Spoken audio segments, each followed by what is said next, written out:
Welcome back, everyone. I just finished my round two game in the Kragero Chess Tournament, and it's currently 11:32 p.m.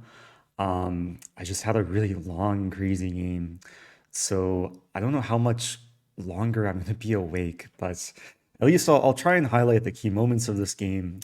I was on board three, playing one of the top seeds, Valentin Dragnev, strong grandmaster from Austria. I think his FIDE rating is around 2550, and there wasn't much time to prepare before the game. I did check his openings, and I saw he just plays everything, so I really went into this game without much preparation. And we ended up going into a Sicilian Rosolimo variation. And this is an opening that I've been studying actually recently from the black side. And I played a move here which I've never played over the board, is pawn to g6. In the past, I played pawn e6, kind of my go-to move. Sometimes I play e6 on move 2 in Sicilian. But pawn g6, kind of inspired by Magnus, actually. Magnus Carlsen has played this line with good success over recent years, including in the World Championship match against Fabiano. And yeah, I figured I'd just go into something new that I haven't played before, because that's one of the best ways to learn in chess. But it's also kind of risky in a serious tournament, kind of going outside my comfort zone. And we got one of the main lines after trade on c6, d3, bishop g7, h3. This is all pretty standard. And then my opponent here played a move that I have not studied, pawn a4, and this is very much a sideline. We just see a4 is the fourth most popular move. I was familiar with other kind of main lines here. Actually, one trap, just to show a cool opening trap, if white plays a natural-looking bishop e3, which is the third most common move on Lichess, there's actually a nice tactic, knight takes e4, and this is, I believe, just better for black because b2 is hit. So just small tidbit of opening prep as white.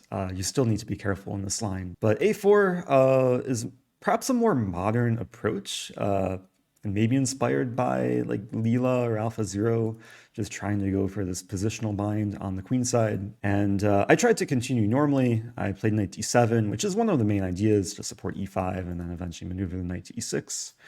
a5 was played, castling, play e5, knight d2, queen e7, a lot of normal moves here. Actually, if I toggle Master's Database, we are still following a game between Ivanchuk and Leko, so in somewhat decent company. And here my opponent plays a novelty, pawn c3, but very logical, just kind of solidifying the center. And yeah, we're going to see in a few moves one of the points behind c3. So here I went for knight f8, trying to maneuver the knight to e6 and also unleashing my rook. Queen c2 was played. And now the issue here for black is I can't immediately play knight e6 because that would hang the pawn on e5.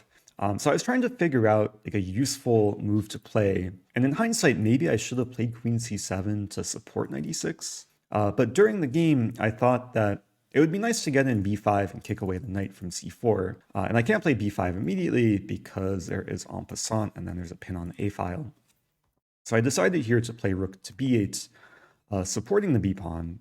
And after bishop e3, I went ahead and played b5. But very soon we're going to see the drawback of this move.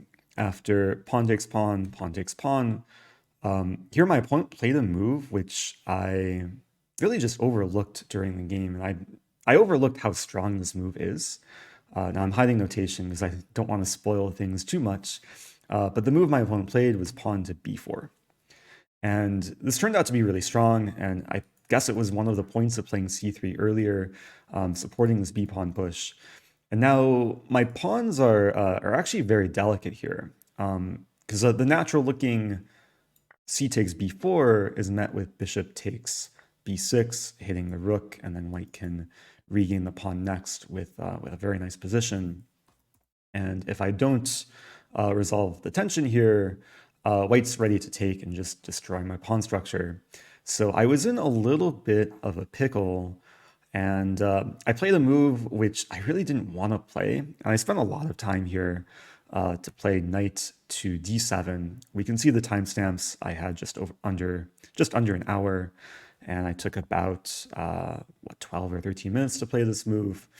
I was really sad because I really wanted to get the knight to e6, but I returned to d7, blocking my rook and bishop, and it's just purely a passive square. But I figured this was one of the best tries to hold on.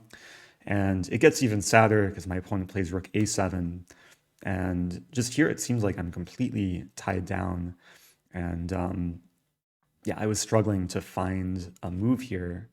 I'm even forgetting what I played. Oh no, where's my tea? Ah, I'm out of tea. Oh, life is so sad. On and off the board. But it gets happier, just wait. So I played rook to b7, just trying to neutralize the 7th rank and try and trade off a pair of rooks. My opponent says, no thank you, plays rook a8, and I was still sad. But then I found a somewhat active move. I played pawn to b5, chasing away the knight. Now, I was reluctant to play this move because after knight a5, rook c7, it's still really, really passive. Now the rook is tied down to the c-pawn, and I thought white had a pretty strong option here, which my opponent didn't play in the game. He played rook to c1.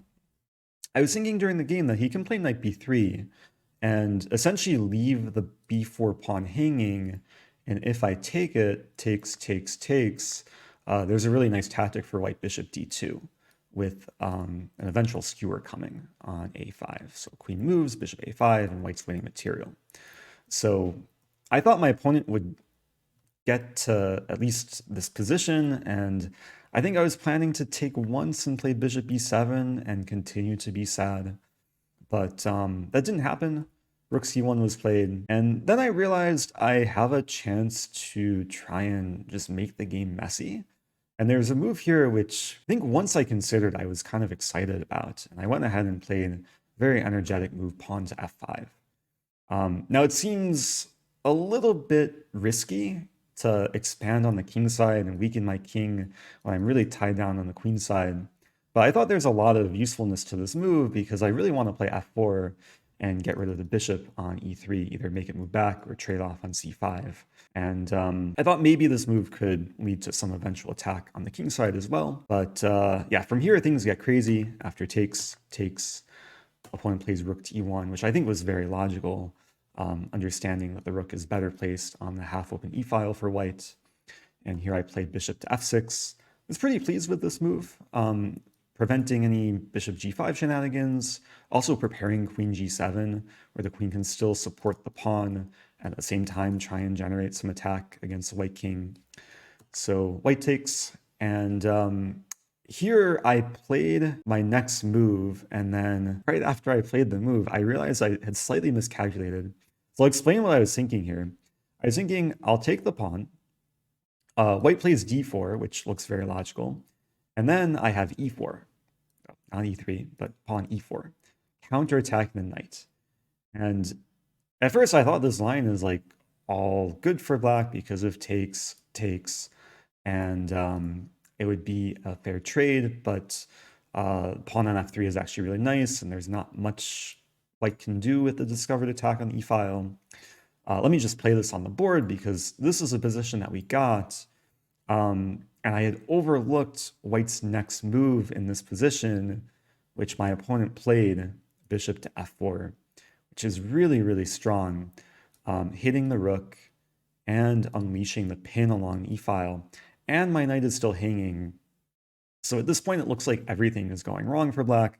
I have no time to take the knight. My pawn is pinned, and there's multiple things hanging in my position. And the move I really wanted to play here, especially like beforehand, like before we got to this position, I was calculating this line.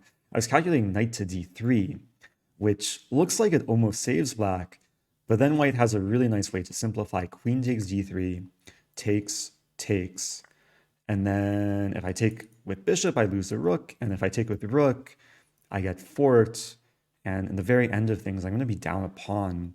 I was trying to make this work, but after takes, this pawn is more weak than it is strong. So I didn't play knight d3, and I was getting really low on time here. I think I spent the most of my remaining time. I eventually settled on knight to e6. Yeah, we can see I spent about 5 minutes, so falling below 4 minutes. But I play knight e6 because at the very least, it keeps the game going, even though it loses material. It's a move to try and cut my losses. I break the pin on the e-file, and after takes, I take back with queen. And I do lose exchange, but at the same time, I'm hitting the knight, and maybe there's chances of counterplay. And here my opponent kind of surprised me. He played the move knight d2. I was expecting knight e5, which is a bit more active. And if takes takes, I can't take the pawn because my c-pawn would hang and I would get forked. So I thought knight e5 was a better option. I forget exactly what I was planning to play here. Yeah, my mind is kind of just mashed potatoes at this point. But it's been a long day. So knight d2 was played, and then I began feeling some change of momentum because I played knight f4, and all of a sudden, white's pieces look a little bit ridiculous. The rook on a8, knight on a5 aren't really doing that much, and there's already ideas of queen g7 with a pretty vicious attack against the king, not to mention knight d3 ideas, and this knight would be just as valuable as a rook if it gets to the d3 square. So my opponent played king h1, and here I played king h8, preparing rook g8. I really want to use the g-file. Knight f1 was played, and now rook g8, hitting the pawn, knight to e3, defending the pawn, but then I played knight to d3. So I'm just keeping initiative, trying to make a threat with every move. And this move has essentially two threats. I'm attacking the rook, but I'm also making way for my pawn to come to f4. And it's incredible how the tides turned, because about 5 moves earlier, I was feeling like I was going to lose pretty quickly. And now it feels like I'm on the verge of winning. My opponent plays rook to g1. I play f4, knight f1, and then bishop e6. At this point, I was feeling really good. Even though I'm below a minute, opponent still has about 5 minutes. Bishop e6 is a way to simplify a bit, very forcing. Opponent takes. And when he took the rook, he actually offered me a draw, which is generally a good sign when a much higher rated player offers you a draw. I immediately took back and just declined. I figured that it's only black playing for a win here. And then he plays f3. Now I should mention, I'm hitting the knight, and if the knight moves back, then there's a nice line. Bishop takes b3, queen b3, knight f2, king h2, and then I think I was going to play f3. This looks really, really nice for black. Discovered attack, and these pawns are monstrous. So f3 was a clever way of trying to muddy the waters, leaving the knight hanging, but if I take it, then takes, and it's not so clear. I have 2 minor pieces for the rook, but white has a nice center and my knight is a little bit stuck on d3. So instead of taking the knight, I opted for bishop to d5, just reinforcing the pawn, and this bishop is so happy now. Knight b3 was played, and then I'm still like very low on time. I was trying to just calculate the forcing lines, trying to find a winning sequence, because I have a lot of forcing moves here between bishop takes b3 and knight e1 and pawn takes f3. It just seems like such a fun position to calculate, but yeah, unfortunately, I spent all my time earlier in the game, so I had to make a split-second decision. I think I let my clock tick down to 2 seconds, and then I played the move pawn takes f3. Yeah, there was a 30-second increment, so I did fall to 2 seconds there. Now, interestingly enough, there is a straightforward win here for black. I only found this out after the game. It's somewhat of an engine move. It's not even a move I considered in this position. But if you want to try and find the move, feel free to pause the video. But I'll go ahead and show the cleanest win for black is bishop h4. And I should have at least had this move on my radar because it does threaten a mating sequence. If white takes, or if white just doesn't address a threat, I'm ready to play knight f2, king h2, bishop g3, takes, and then takes. And this is just an absolutely beautiful checkmate. Pawn, knight work amazingly together. And this would have been a Rosen trophy as well, checkmating with a pawn. Unfortunately, that didn't happen. And I took the pawn on f3 with the idea that after queen takes d3, I'm trapping the rook and I'm winning back the exchange. The problem with this line is we're simplifying, and even though I win back material, it's going to lead to a position that is equal material. So knight d2 was played. I play queen g7. I figured the rook is trapped. There's no reason to take it immediately. I was trying to stir up play against g7, or against g2 for that matter. And I am threatening mate in 2 here with takes and takes. So my opponent played knight to f3. And in this position, I played a move which I thought was really, really strong in the moment. It turns out the move I played was another missed opportunity. It turns out in this position, I have another just amazing way to win. And it's a really, really nice tactical sequence that, again, I found out after the game with the help of Stockfish. So I'll go ahead and share the move that I played is pawn to b4. But if you want to try and find the winning move for black, feel free to pause the video. But the move is bishop takes f3. And of course, if the pawn takes back, it's mating. So when the queen takes, the key idea is to sacrifice the bishop on d4. And this would have been absolutely beautiful. It just didn't come to mind during the game, especially given my time situation. The point here is after takes, the rook is trapped and the queen and pawn form a battery. So there's a mate in one threat and there's really no escape for white. Maybe there's an attempt knight e3, but then there's a funny line, queen e3, take, and the pawns are just too strong, like rook c1, e2, and black is winning. So that would have been really nice, but yeah, I played b4 instead. And I had the same idea. I was trying to undermine the structure so that after takes, I wanted to take, and get the same idea, but with the bishop on d4. The problem is white is able to hold things together with a move knight 1 to d2, and now I just don't have the same tactics. The rook is ready to escape, so I had to take, and after king takes, I had a decision here whether to take or play b3. And during the game, I really wanted to play b3, but I wasn't sure what's happening after c4, so I decided to take. And after queen takes, we got to a position where it's 2 bishops against 2 knights, and both sides have queen and 3 pawns. So I thought I was still playing for a win here, given that there's a lot of pressure on white. But it turns out white is really solid. And we did a little bit of dancing around. King h2. I was threatening queen e3, which would have liquidated into a nice ending for black. But king h2 is very accurate. I go back. Queen e4, check. King g1. I go back. And actually, in this position, there was a funny moment because I played queen g8 with 5 seconds left. And right after I played it, I thought I blundered queen d6. And it looks like white is winning f4 pawn here. How does black defend? Because if bishop g5, there's queen e5. But it turns out that there's a nice tactic, bishop takes d4, and the knight is pinned to g2. So if this happened, hopefully I would have found bishop d4. I'm pretty sure my opponent saw that, and for that reason played king h2, essentially offering repetition, but I was still trying to play for a win. Queen d8, king g1, bishop e7, more dancing around. Got my queen d6, bishop on d6, and then yeah, I tried to improve, offered a queen trade, white declined, put the queen on e7, and then here I saw a forcing move, bishop to b4, and after queen b6, I was really trying to make the tactics work. Like it's still tactical, despite the fact it's an endgame. I went for the line takes, and then bishop takes g2.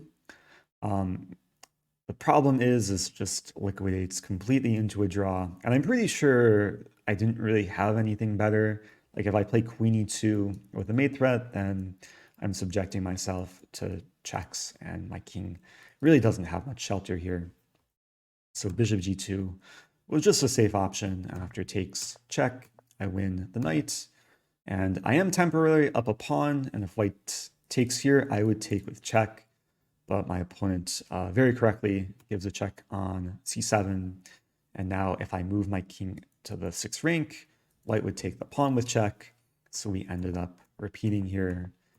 And the game ended peacefully.